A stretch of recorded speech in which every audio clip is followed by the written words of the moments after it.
الحمد لله نحمده ونستعينه ونستغفره ونؤمن به ونتوكل عليه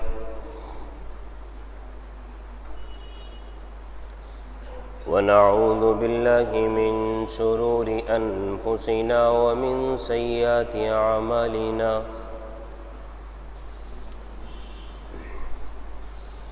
من يهده الله فلا مضل له ومن يضلل فلا هادي له ونشهد أن لا إله إلا الله وحده لا شريك له ونشهد أن سيدنا ومولانا محمدا عبده ورسوله أما بعد فأعوذ بالله من الشيطان الرجيم بسم الله الرحمن الرحيم يا أيها الذين آمنوا كتب عليكم الصيام كما كتب على الذين من قبلكم لعلكم تتقون صدق الله العظيم ونحن على ذلك لمن الشاهدين والشاكرين والحمد لله رب العالمين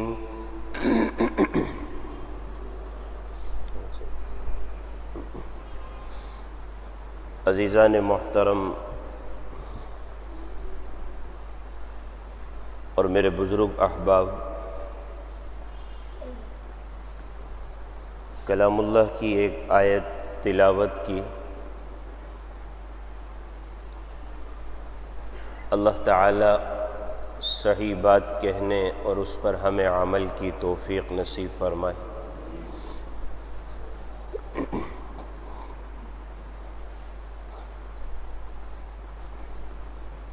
آیت کریمہ میں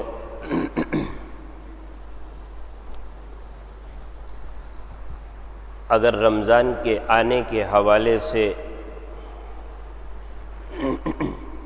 دیکھا جائے تو گویا کہ اللہ تعالی ایمان والوں سے یہ بات کہہ رہے ہیں کہ ایمان والوں تمہارے اوپر رمضان آنے والا ہے۔ اے ایمان والوں تمہارے اوپر رمضان کے روزے آنے والے ہیں۔ اے ایمان والوں تمہارے اوپر رمضان کی عبادتیں آنے والی ہیں۔ اے ایمان والوں تمہارے اوپر اللہ کی رحمت جو کہ ہوتی رہتی ہے اس ماہ مبارک کی برکت سے بے تحاشا ہونے والی ہے۔ اے ایمان والو، اللہ تعالی جو اپنے بندوں کی مغفرت کرتا رہتا ہے، اس ماہ مبارک کی برکت سے اللہ تعالی بے تحاشا مغفرت کرتا ہے۔ اے ایمان والو، تمہارے اوپر یہ مہینہ اور تمہارے اوپر یہ ایام، تمہارے اوپر یہ روزے، تمہارے اوپر یہ اللہ کی عبادت آ رہی ہے۔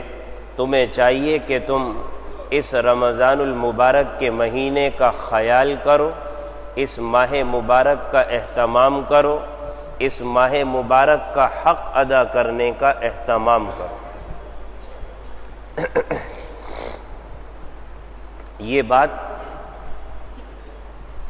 آیت کریمہ میں حضرت ڈاکٹر عبداللہ عارفی غالباً رحمۃ اللہ علیہ فرماتے ہیں کہ اللہ کا خطاب آپ دیکھیں کہ اللہ نے کہا کہ اے ایمان والو،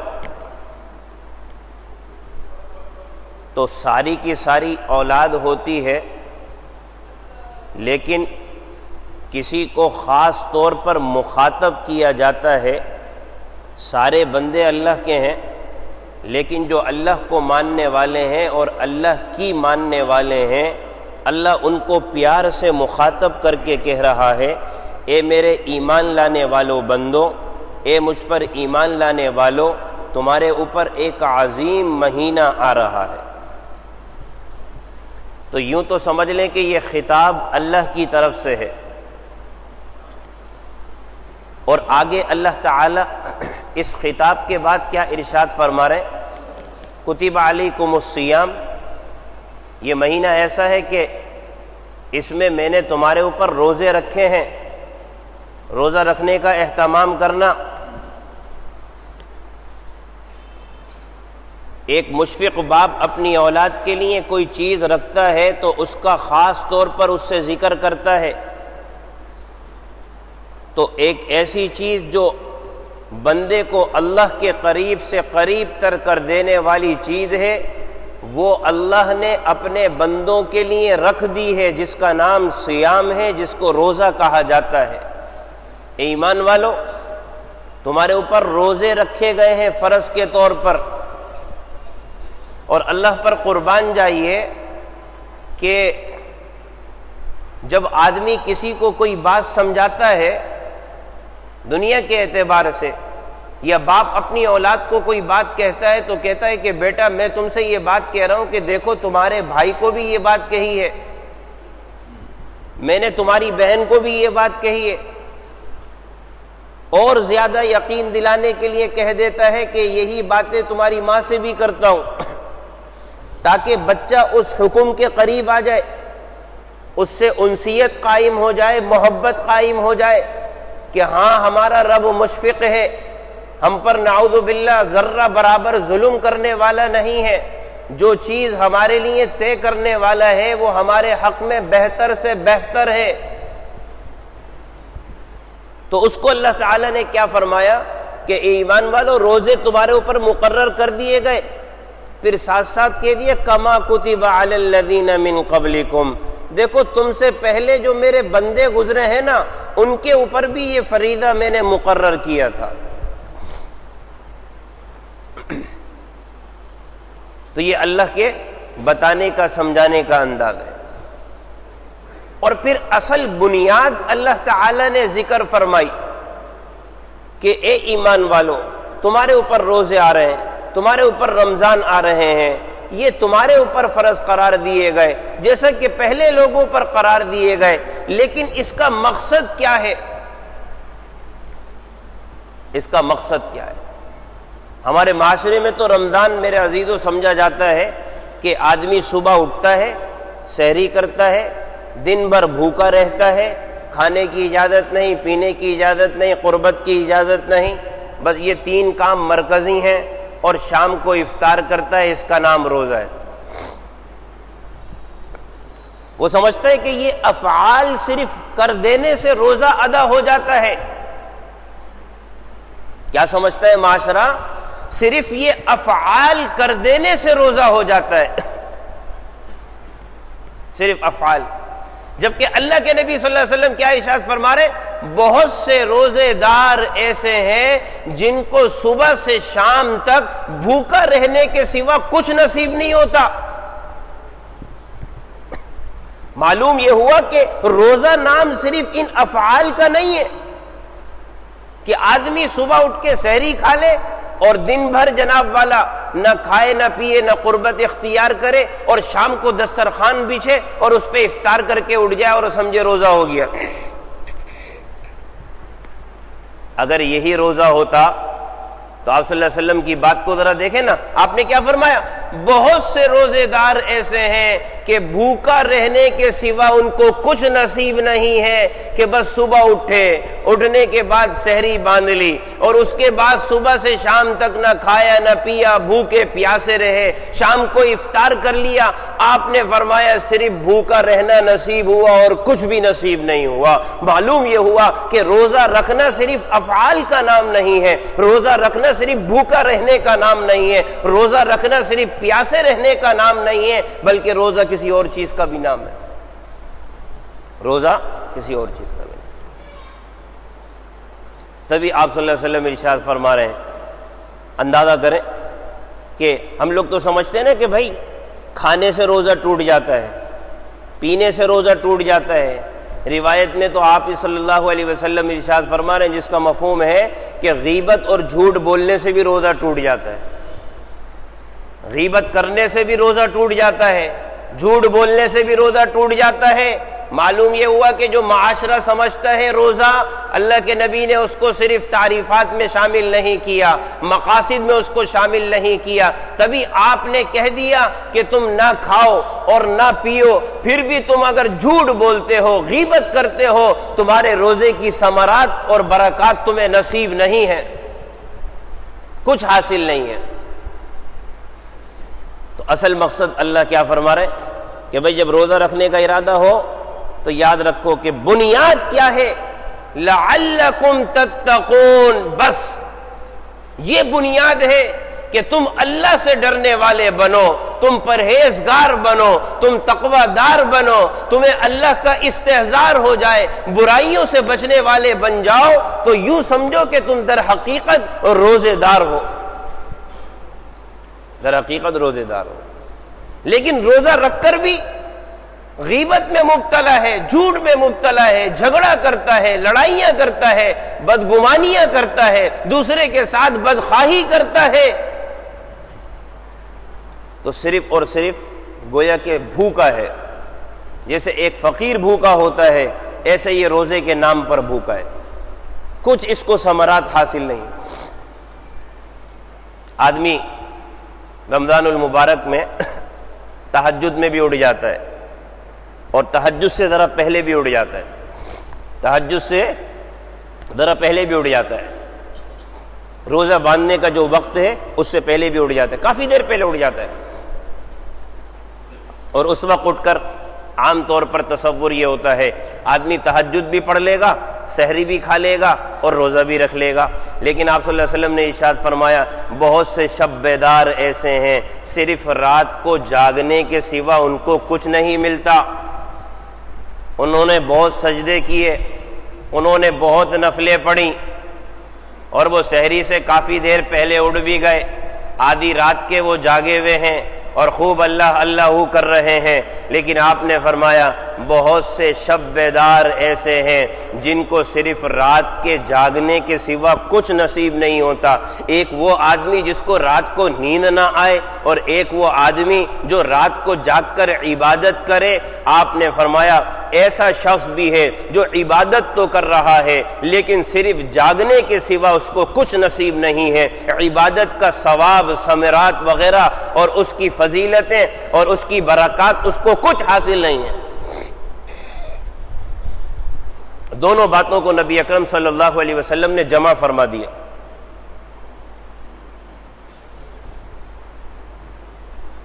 وہ کون لوگ ہیں؟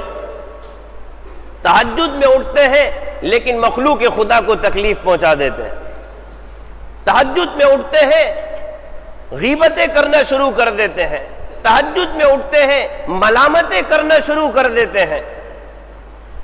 بات سمجھ رہے؟ تہجد نماز تو بہت عظیم الشان ہے۔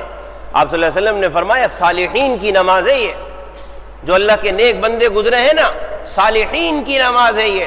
اور آپ صلی اللہ علیہ وسلم نے ارشاد فرمایا کہ فرض نماز کے بعد سب سے افضل اور بہتر نماز تہجد کی نماز ہے۔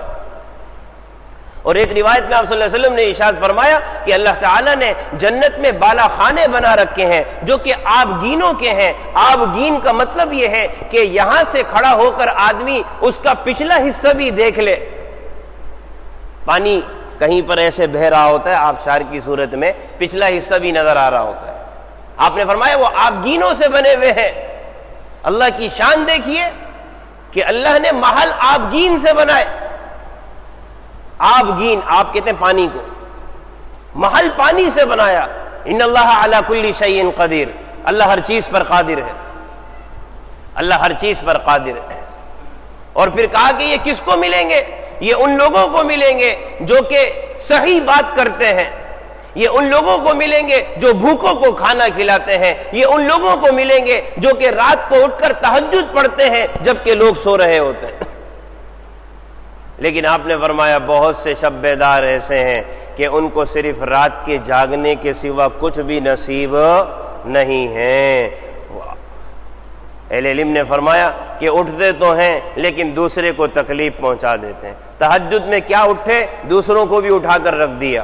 تہجد کی نماز واجب نہیں ہے، آدمی اس کو مستحب، سنت، لیکن اپنی ذات سے دوسرے کو تکلیف پہنچا دی۔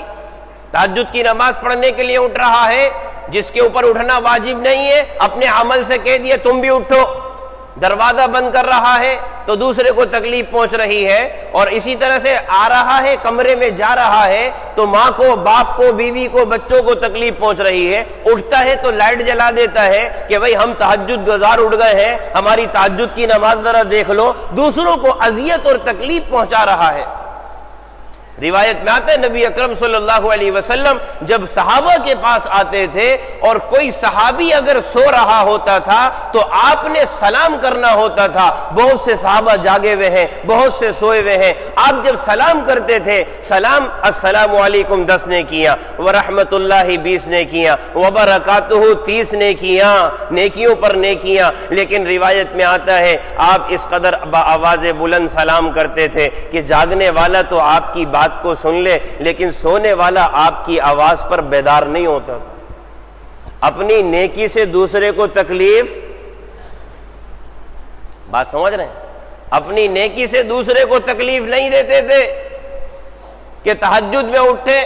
حضرت شیخ سعدی رحمۃ اللہ علیہ فرماتے ہیں کہ ایک بیٹا اپنے باپ کے ساتھ تہجد کی نماز پڑھنے کے لیے اٹھا اور اٹھنے کی صورت میں جو لوگ سو رہے تھے ان کو ملامت کرنے لگا، ابا جان یہ تو وہ وقت ہے کہ اللہ تعالیٰ اپنی صفات کے اعتبار سے آسمان دنیا میں آ کر آواز لگا رہا ہوتا ہے کوئی مانگنے والا ہے، کوئی روٹی روزی کا طلبگار ہے، کوئی مدد کا مانگنے والا، ابا جان یہ تو وہ نماز ہے جو کہ صالحین کی نماز ہے، ابا جان یہ تو وہ نماز ہے جس پہ اللہ راضی ہو جاتا ہے، اور ابا جان ان لوگوں کو دیکھو کہ یہ پڑے سو رہے ہیں، ملامت کرنا شروع کر دیں۔ بات سمجھ رہے ہیں؟ نیک گمان تو یہ کہ ہو سکتا ہے انہوں نے مجھ سے پہلے تہجد پڑھ لی ہو۔ بات سمجھ رہے ہیں؟ نیک گمان تو یہ ہے کہ ہو سکتا ہے انہوں نے مجھ سے پہلے تہجد پڑھ لی ہو، میں ہی غفلت میں اتنے تاخیر سے اٹھا ہوں۔ علماء فرماتے ہیں مسلمان سے نیک گمان کرنے کے لیے دلیل کی ضرورت نہیں ہے، اس لیے کہ خود اللہ کے نبی نے فرمایا ظن المؤمنین خیرا، مسلمانوں سے نیک گمان رکھو، دلیل ہو یا نہ ہو نیک گمان رکھنے پر اجر اور ثواب ہے۔ یہ نیک ہوگا، یہ صالح ہوگا، یہ متقی ہوگا، یہ پرہیزگار ہوگا، یہ نمازی ہوگا، یہ اللہ سے ڈرنے والا ہوگا۔ کسی مسلمان سے آدمی نیک گمان رکھے، اللہ بغیر دلیل کے اجر دیتا ہے، بغیر دلیل کے اجر۔ اور اگر بدگمانی کرے، یہ فاسق ہوگا، فاجر ہوگا، ملعون ہوگا، کافر ہوگا، اور اگر نہیں ہوگا تو اللہ عذاب دے گا، عذاب میں مبتلا ہوگا۔ تو آپ صلی اللہ علیہ وسلم کا یہ طریقہ، حضرت شیخ سعدی رحمۃ اللہ علیہ فرماتے ہیں جب بیٹا اٹھا تو سونے والوں کو ملامت کرنے لگا۔ باپ نے کہا بیٹا تیرا سو جانا بہتر ہے بمقابلہ اس کے کہ تو ملامت کر رہا ہے۔ مسلمان کے خلاف بات کرنا اور اس سے بچنا واجب عمل ہے، اور دیکھ تہجد پڑھنا مستحب ہے، تو واجب کو ترک کر رہا ہے، مستحب کو جگانے کے چکر میں تو سو جا تو بہتر ہے، تو گنہگار ہو رہا ہے، تو گنہگار ہو رہا ہے۔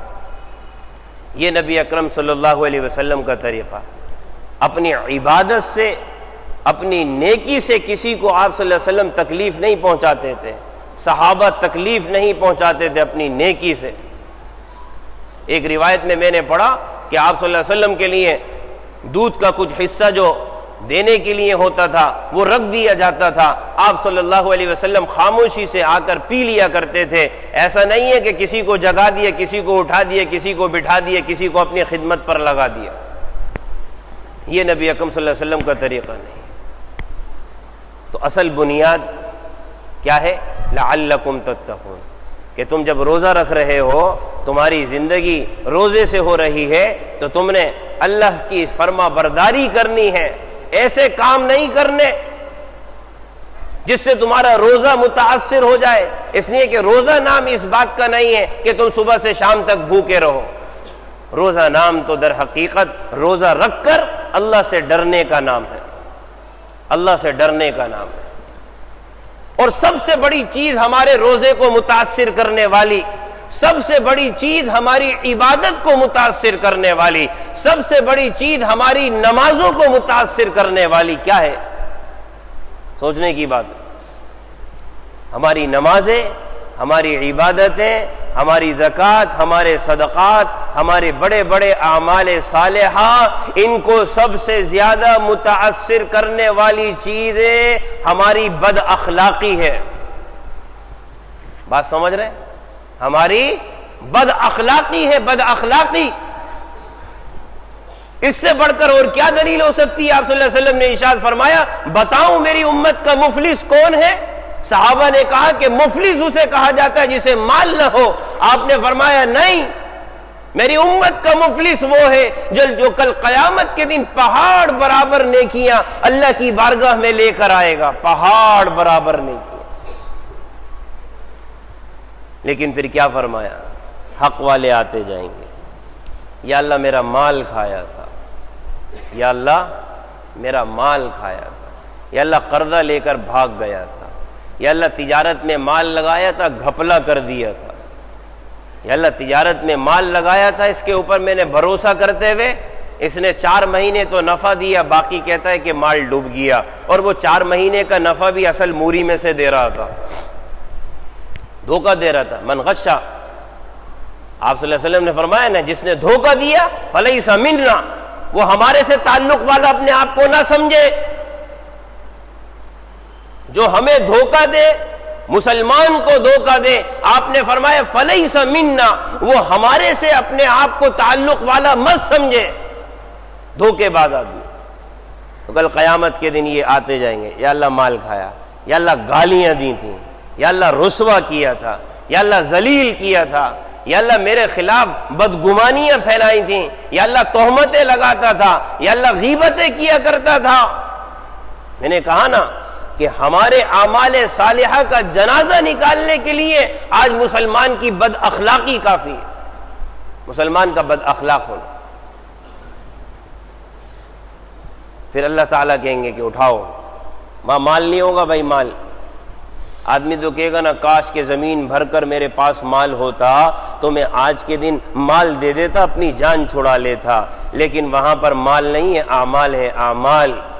اللہ تعالیٰ کہیں گے اعمال دو، اعمال، اعمال اٹھا کر دو، اعمال دیتے چلے جائیں گے۔ اللہ حفاظت فرمائے ایسی بد نصیب زندگی سے کہ روایت میں آتا ہے سارے کا سارا پہاڑ نیکیوں کا ختم ہو جائے گا، لیکن اس ظالم نے دنیا میں اتنا ظلم کیا ہوگا کہ پھر بھی مظلومین آ کر صف میں کھڑے ہوتے رہیں گے، یا اللہ ہمارا حق باقی ہے، یا اللہ ہمارا حق باقی ہے۔ فرشتوں سے کہا جائے گا اعمال دیکھو، یا اللہ اعمال جو بانٹے گئے تھے وہ سب ختم ہو گئے، لیکن مظلومین پھر بھی آ رہے ہیں۔ اللہ کہے گے کہ ان مظلومین کے گناہ اٹھا کر اس ظالم پر ڈالو، ان مظلومین کے گناہ اٹھا کر اس ظالم پر ڈالو۔ اللہ اصل فرما رہے لعلکم تتقون۔ دیکھو، روزہ رکھنے کے بعد بڑے بڑے کام تم نے کر لیے۔ آدمی روزہ رکھتا ہے، تہجد بھی پڑھ لیتا ہے، روزہ رکھتا ہے، تہجد بھی پڑھ لیتا ہے، قرآن بھی پڑھ لیتا ہے، سحری بھی کھا لیتا ہے۔ سحری کھانے والوں پر اللہ کی رحمت ہوتی ہے، فرشتوں کی رحمت ہوتی ہے۔ افطار کے وقت بیٹھتا ہے، اللہ کی بارگاہ میں ہاتھ اٹھاتا ہے۔ اللہ نے آپ صلی اللہ علیہ وسلم کے بقول ارشاد فرما دیا کہ روزے دار کی دعا کو میں رد نہیں کرتا، اتنا مقام اس کو نصیب ہوتا ہے۔ لیکن گویا کہ اس روزے کی حالت میں لوگوں کو تکلیف پہنچا رہا ہے، اذیتیں پہنچا رہا ہے، غیبتیں کر رہا ہے، جھوٹ بول رہا ہے، کوئی اجر اور ثواب نہیں پا رہا، کوئی اجر اور ثواب نہیں پا رہا۔ آپ نے فرمایا تمہیں بتاؤں تمہارے روزے سے افضل چیز، تمہیں بتاؤں تمہارے نماز سے افضل چیز، تمہیں بتاؤں تمہارے صدقات سے افضل چیز۔ صحابہ کہتے کہ ہاں کیوں نہیں یا رسول اللہ؟ آپ نے فرمایا تمہارا آپس کا سلوک، تمہارے آپس کے اخلاق، تمہارے آپس کا تعلق، یہ نماز روزہ سے افضل۔ اور فرمایا کہ تمہیں بتاؤں جو تمہارے پورے دین کو مونڈ دے، اور ایسے مونڈ دے جیسا کہ استرا جب سر کے بالوں پر پھیرا جاتا ہے سارے بال غائب ہو جاتے ہیں۔ آپ نے فرمایا ایسا عمل بتلاؤں تمہاری ساری کی ساری نیکیاں ختم ہو جائے، تمہاری آپس کی بدسلوکی، آپس کی بدسلوکی۔ آدمی سوچتا ہے کہ میں نے روزہ رکھ لیا بھائی میں کامیاب ہو گیا۔ صرف روزہ رکھنے سے کامیابی نہیں ملتی بھائی، اس لیے کہ روزہ نام صرف سحری کرنے کا، روزہ نام صرف بھوکا رہنے کا، روزہ نام صرف پیاسا رہنے کا، روزہ نام افطاری کرنے کا نہیں ہے۔ تبھی آپ نے فرمایا بہت سے روزہ دار ایسے ہیں جن کو سوائے بھوکا رہنے کے کچھ نصیب نہیں ہے، یہ صبح سے شام تک صرف بھوکے رہے، جیسے فقیر بھوکا رہتا ہے ایسے یہ بھوکے رہے، ان کو کچھ نہیں ملا۔ روزے کی حالت میں تکلیف، غیبت، جھوٹ اور اسی طرح سے دوسرے کے ساتھ ناروا سلوک کرتے رہے، کچھ بھی روزے کی برکات ان کو نصیب نہیں ہوئی۔ آپ نے تو یہاں تک کہ فرما دیا کہ تم کیا سمجھتے ہو کہ روزہ کھانے پینے سے ٹوٹتا ہے؟ آپ نے فرمایا جھوٹ سے بھی تمہارا روزہ ٹوٹ جائے گا، غیبت سے بھی تمہارا روزہ ٹوٹ جائے گا۔ مطلب کیا ہے؟ تمہیں کچھ نہیں ملے گا، روزہ رکھ کر بھی کچھ نہیں ملے گا۔ اور آدمی سمجھتا ہے روزے کی حالت میں۔ صحابہ نے کہا نا کہ یا رسول اللہ آپ اس عورت کے متعلق کیا کہیں گے؟ اس عورت کے متعلق کیا کہیں گے جو بڑی عبادت گزار ہے؟ ہماری عبادتوں میں مرکزی عبادت تہجد، چاش کی نماز، اشراق کی نماز، اوابین کی نماز، صبح شام کے اذکار، وظائف، تسبیح وغیرہ سارے ہی آتے ہیں۔ کہا کہ یا رسول اللہ بہت عبادت گزار ہے۔ آپ نے فرمایا یہ بتاؤ اس کے پڑوسی اس سے خوش ہیں یا تنگ ہیں؟ کہا کہ یا رسول اللہ پڑوسی تنگ ہے، پڑوسیوں کو تکلیف پہنچاتی ہے۔ آپ نے فرمایا جہنمی عورت ہے، جہنمی۔ ساری عبادتیں جمع تھی نہیں بھائی، ساری عبادتیں۔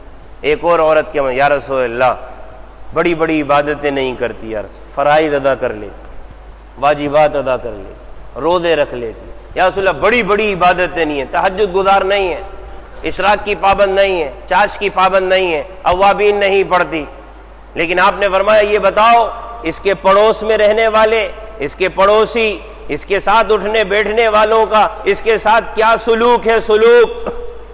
کہا کہ یا رسول اللہ اس کے پڑوسی، اس کے برابر والے تو اس سے بہت راضی ہیں۔ آپ نے فرمایا جنتی عورت ہے، جنتی عورت۔ نہ تہجد، نہ اشراق، نہ چاش، نہ اوابین، نہ نفلی عبادتیں، نہ کوئی بڑی بڑی ریاضتیں، نہ کوئی مجاہدے، لیکن آپس کا سلوک کی بنیاد پر آپ نے فرمایا جنتی عورت ہے، جنت۔ اسی کو تو فرمایا تمہیں بتاؤں تمہارے روزے سے، تمہارے نماز سے، تمہارے صدقات سے افضل چیز تمہیں بتاؤں؟ تمہارا آپس کا سلوک، تمہارا آپس کا سلوک۔ تو میرے عزیزو رمضان المبارک کا مہینہ آ رہا ہے، ہم روزے تو رکھیں لیکن اپنے روزوں کی حفاظت بھی کریں۔ روزے تو رکھیں، اپنے روزے کی حفاظت کریں۔ اور عبادت کی حفاظت میں سب سے بڑا عمل آپس کا سلوک ہے، سلوک۔ اگر ہم چاہتے ہیں ہماری عبادتیں محفوظ رہیں، ہماری عبادتیں محفوظ رہیں، تو ہماری ذات سے کسی کو تکلیف نہ پہنچے۔ المسلم من سلم المسلمون من لسانہ ویدہ۔ مسلمان تو وہ ہے جس کی زبان اور ہاتھ سے دوسرا مسلمان محفوظ رہے، دوسرا مسلمان محفوظ رہے۔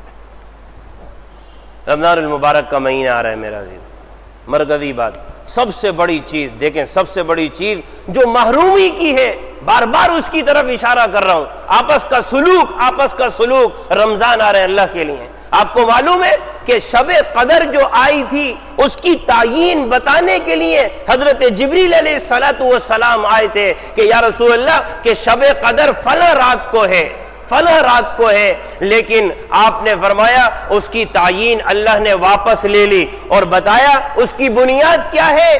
دو صحابہ آپس میں تنازع کر رہے تھے، دو صحابہ آپس میں تنازع کر رہے تھے، جھگڑ رہے تھے، بات چیت اونچ نیچ ہو رہی تھی، جھگڑا، لڑائی۔ اتنی بڑی رحمت اڑ گئی، اتنی بڑی تعیین اللہ نے اٹھا لی ہے۔ معلوم یہ ہوا کہ اگر ہم چاہتے ہیں نا کہ ہماری عبادتوں کی حفاظت رہے تو خدا را اپنے آپ سے کسی کی ذات کو تکلیف نہ پہنچے، اپنے آپ سے کسی کی ذات کو تکلیف نہ پہنچے۔ اس لیے کہہ رہا ہوں کہ روزہ بہت بڑی عبادت ہے، ایسی عبادت کہ کسی عبادت کے لیے اللہ نے یہ نہیں کہا کہ اس عبادت کی جزا میری ذات ہے سوائے روزے۔ اتنی بڑی عبادت ہے روزہ، کسی عبادت کے لیے نہیں کہہ رہے کہ میں اس کا بدل ہوں، میں اس کا بدل ہوں، نہیں، فرمایا روزے دار کی جزا میری ذات ہے، جس نے روزہ رکھا صحیح معنی میں اس کو میں مل گیا، اس کو رب مل گیا۔ کتنی بڑی عبادت ہے۔ تبھی آپ صلی اللہ علیہ وسلم نے ارشاد فرمایا جس آدمی نے جان بوجھ کر ایک دن کا روزہ افطار کر دیا، اللہ کے نبی صلی اللہ علیہ وسلم فرماتے ہیں کہ ساری زندگی اگر وہ روزہ رکھتا رہے اس روزے کا بدل۔ اتنی بڑی عبادت کہ جو اللہ نے رمضان کا مہینہ اتارا، اس کو کیا کہا جاتا ہے معلوم ہے؟ شہر اللہ۔ رمضان کو کیا کہا جاتا ہے؟ شہر اللہ، اللہ کا مہینہ، اللہ کا مہینہ، اللہ کا مہینہ، شہر اللہ کہا جاتا ہے اس کو۔ کہ اتنی بڑی عبادت اگر اس کی حفاظت ہو سکے گی تو اعمال کے ذریعے سے ہوگی، اعمال کے ذریعے۔ آپ اگر غور کریں احادیث طیبہ میں رمضان کے متعلق آپ صلی اللہ علیہ وسلم نے کسی روایت میں، آپ ہنگال لیں فیضان اعمال میں، حضرت شیخ الحدیث صاحب رحمۃ اللہ علیہ، حضرت مولانا ذکریہ صاحب نور اللہ مرقدہ، فضائل رمضان اٹھا کے دیکھیں، کیا اس کے حساب سے رمضان کی نسبت سے آپ صلی اللہ علیہ وسلم یہ فرما رہے بھئی رمضان ہے، روزہ ہے، تہجد پڑھو، کوئی روایت ایسی نہیں ملے گی۔ آپ نے فرمایا بھئی رمضان ہے، اشراق پڑھو، کوئی روایت؟ بھئی رمضان ہے، چاشت پڑھو، کوئی روایت میں ترغیب؟ چاشت تو پڑھتے ہی ہیں لیکن رمضان کی نسبت سے آپ نے نہیں فرمایا کہ بھئی رمضان ہے چاشت پڑھو، رمضان ہے اوابین پڑھو، رمضان ہے تہجد پڑھو، نہیں، لیکن فرمایا رمضان ہے روزے کی حالت سے ہو جھوٹ نہ بولو، رمضان ہے روزے کی حالت سے ہو غیبت نہ کرو، رمضان ہے روزے کی حالت سے ہو تمسخر نہ کرو، رمضان ہو روزے کی حالت سے ہو کسی کا مذاق نہ اڑاؤ۔ سمجھ رہے بات؟ عبادت ہے، میں نے کہا نا ہماری عبادتوں کو ختم کرنے والی چیز جو ہے نا یہ بد اخلاقیاں ہیں۔ نماز پڑھنا آسان ہوتا ہے، زبان کی حفاظت کرنا مشکل ہوتا ہے۔ نماز پڑھنا آسان ہوتا ہے، کردار کو اچھا کرنا مشکل ہوتا ہے۔ نماز پڑھنا آسان ہوتا ہے، معاملات کو آدمی درست رکھے یہ کام مشکل ہوتا ہے۔ تبھی آدمی کہتا ہے نمازی ہو کر جھوٹ بولتے ہو، بولتا ہے نہیں بولتا ہے بھائی؟ مطلب کیا ہے؟ نماز پڑھنا آسان ہے، جھوٹ سے بچنا مشکل ہے۔ تبھی آدمی کہتا ہے نمازی ہو کر دھوکہ دیتے ہو، معلوم یہ ہوا دھوکے سے بچنا آسان نہیں ہے۔ نماز پڑھنا تو آسان ہے، نماز پڑھنا تو آسان ہے، آدمی آتا ہے نماز پڑھ لیتا ہے۔ تو اگر ہم چاہتے ہیں کہ ہمارا رمضان محفوظ رہے میرا عزیزو، شہر اللہ کی حفاظت، شہر اللہ کی تعظیم رہے، اللہ کا مہینہ ہے بھائی، اللہ کا مہینہ۔ اور ہماری عبادتوں کو میرے عزیزو اگر المیہ دیکھا جائے، بہرحال المیہ دیکھا جائے کہ رمضان المبارک کا مہینہ ہے، ہماری مسجدیں بھی رمضان المبارک کے مہینے میں آپ دیکھیں گے میرے عزیزو کہ مسلمان آپس میں جھگڑ رہے ہوں گے رمضان کے مہینے۔ مسجد کے اندر کبھی جھگڑا افطار پر ہے، کبھی نماز پر ہے، کبھی تراویح پر ہے، کبھی صف میں بیٹھنے کے اعتبار سے ہے، کبھی جگہوں کے گھیرنے کے اعتبار سے ہے۔ رمضان ہے، اللہ کا گھر ہے، روزہ صبح سے شام تک رکھا، لیکن کرسیوں پر یا پھر جگہوں پر یا پھر بیٹھک پر یا پھر تراویح پر آپس میں جھگڑے، یہ میری جگہ، یہ تیری جگہ، یہ میری جگہ، یہ تیری جگہ۔ کتنے لوگ آتے ہیں کہتے ہیں امام صاحب یہ رمضان کیا آیا، یہ تو عجیب صورتحال پیدا ہو گئی، عجیب صورتحال پیدا ہو گئی۔ بہرحال ان احباب سے تو میں یہی بات کہوں گا جو الحمدللہ اللہ سب کو یہ نصیب فرمائے، جو سال بھر نماز پڑھنے والے ہیں، وہ اللہ کے گھر کے باسی ہیں، اللہ سب کو نصیب فرمائے، سب مسلمان ہیں سب کو نصیب فرمائے۔ جو سال بھر پڑھنے والے ہیں، اللہ کے گھر میں نماز پڑھنے والے ہیں، ماشاء اللہ ثم ماشاء اللہ صف اول کے پابند ہیں، یہ ان کے لیے بھی مہینہ صبر کا آ رہا ہے۔ ایک آدمی ہے پورے سال صف اول میں نماز پڑھتا ہے، کس کے لیے؟ اللہ کے لیے۔ ایک آدمی ہے بیچارہ بہرحال ہے مسلمان، اللہ اس کو بھی نصیب فرمائے پورے سال نماز پڑھنا، لیکن وہ رمضان میں آتا ہے، وہ جو پرانے بیچارے نماز پڑھنے والے ہوتے ہیں ان کے ساتھ آپس میں لڑ جاتا ہے، کبھی کبھار دیکھنے میں، ان کے ساتھ آپس میں جھگڑ جاتا ہے. یا پھر آنے والے جو احباب ہوتے ہیں، نئے احباب، کسی کو خاص کو نہیں کہہ رہا، بہرحال جو ایک دو مثالیں پائی جاتی ہیں، تو وہ کیا ہے کہ پرانے مجمع کے ساتھ آپس میں تنازع شروع ہو جاتا ہے. بھئی یہ یہاں میں بیٹھوں گا، یا کیا ہے پہلے سے رومال رکھ کے چلے گئے. بھئی پورے سال کا کیا طور طریقہ ہے، شریعت کے کیا طریقہ ہے؟ نہیں، رمضان کا مہینہ ہے، افطار کی نماز جو ہے مجھے صف اول میں پڑھنی ہے، لہذا کوئی بھی طریقہ اختیار کرنا ہوگا، میں افطار والی بات کی نماز جو ہے وہ صف اول میں پڑھوں گا، وہ طریقہ درست ہو یا نہ ہو مجھے اس سے کوئی سروکار نہیں. اور آخر کی عشر کی جو راتیں شروع ہو جائیں گی، جسے کہ جناب والا شب قدر کی راتیں، یا اسی طرح سے آخر عشرہ شروع ہو جاتا ہے، اس میں میرا عزیز اللہ حفاظت فرمائے دسیوں لوگ آ کر شکایت کرتے ہیں کہ یہ آدمی نماز میں یہ کر رہا ہے، یہ آدمی صف میں کھڑے ہو کے یہ کر رہا ہے، صف اول میں یہ مسائل شروع ہو گئے، امام صاحب آپ دیکھ نہیں رہے. ارے بھئی رمضان کا مہینہ اللہ کا مہینہ ہے، اگر یہ مسلمان اللہ کے گھر میں خاص راتوں میں، عبادتوں میں، ایام میں اس طرح سے جھگڑتے رہیں گے، کیا یہ اجر کا، ثواب کا اور اللہ کی طرف سے انعام کا مستحق بننے کی صلاحیت رکھیں گے؟ تو یہ خاص طور پر اہتمام اللہ کے گھر میں آواز بلند نہ ہو. شہر اللہ، مہینہ کون سا ہے؟ اللہ کا مہینہ. شہر اللہ، مہینہ کون سا ہے؟ اللہ کا مہینہ. اسی طرح سے مسجد ہو، یا اسی طرح سے بازار ہو، اسی طرح سے گھر ہو، اللہ کی رضا کے لیے صبر اختیار کرنا. آپ صلی اللہ علیہ وسلم نے ارشاد فرمایا کوئی تم سے جھگڑتا ہے اس سے مت جھگڑو، اگر وہ پھر بھی تمہارے ساتھ جھگڑ رہا ہے تو تم اس سے کہہ دو کہ میرا روزہ ہے. علماء نے تشریح کرتے ہوئے کہا کہ اگر وہ نہ مانے تو اپنے آپ سے کہہ دو کہ بھائی میں تو روزے سے ہوں، میں تو روزے سے ہوں. اگر ہم چاہتے ہیں کہ ہماری عبادت عظیم جسے رمضان کا مہینہ اور روزہ کہا جاتا ہے یہ محفوظ رہے، تو لڑائی جھگڑا، غیبت، بدگمانی، جھوٹ، کسی کے ساتھ تمسخر، مذاق، اس سے ہمیں اپنی حفاظت کرنی پڑے گی. اور اگر پورے رمضان کرتے رہے اللہ کی رضا کے لیے تو اللہ کی ذات سے قوی امید ہے اللہ اس نیک اعمال کی بدولت ہمیں نیک اور صالح بنا دے، نیک اور صالح. لہذا اس کا اہتمام. اور دوسری بات یہ میرا عزیزو، وقت ضائع نہ کریں، وقت ضائع نہ کریں. رمضان المبارک کے مہینے میں موبائل کا استعمال نہ ہونے کے برابر، سوشل میڈیا کا استعمال نہ ہونے کے برابر. کوئی بھی پوسٹ سوشل میڈیا پہ خدا کے لیے نہ بھیجی جائے، اس لیے کہ اس سے بہتر ہے قرآن کی ایک آیت تلاوت کر لی جائے. سمجھ رہے ہیں بات؟ شیطان اسی بہانے پر فیس بک پہ لگاتا ہے، انسٹاگرام پر لگاتا ہے، بھائی بہت نیک پوسٹ ہے، سمجھ میں آ رہی ہے، لہذا پورے لوگوں کو بھیجوں گا تو مجھے بڑا ثواب ملے گا. ایک کو بھیجنے کے بعد نیچے کیا کچھ آ رہا ہے شیطان انسان کو اس میں بہا دیتا ہے، اسی میں بھیج دیتا ہے. صحیح ہے؟ نہیں، اس میں نہیں لگنا.